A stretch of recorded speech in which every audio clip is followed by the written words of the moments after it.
Mahigpit na ng Ministry of Social Services and Development o MSSD BARM ang paglalaro ng mga empleyado ng mobile games at computer games habang nasa oras ng trabaho.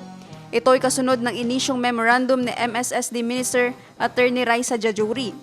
Sa bisa ng MSSD Memorandum Order No. 173 Series of 2025, pinagtibay muli ang naunang MSSD Memorandum Order No. 105 Series of 2023 ng Ministry of Social Services and Development o MSSD BARM kung saan mahigpit na pagbabawal sa paglalaro ng mobile games at computer games habang nasa oras ng trabaho.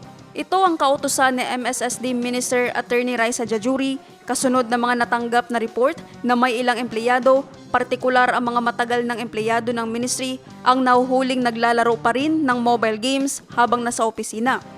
Ayon kay Minister Jajuri, nakakaabala sa trabaho at nakakapagpaantala ng serbisyo ang ganitong gawi.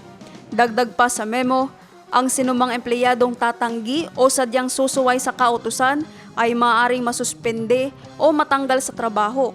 Isa ito sa iba pang mga ipinatutupad na reforma ng MSSD BARM katulad ng MSSD Memorandum Order 132 Series of 2025 na naghihigpit na sundin ang 8 a.m. reporting time.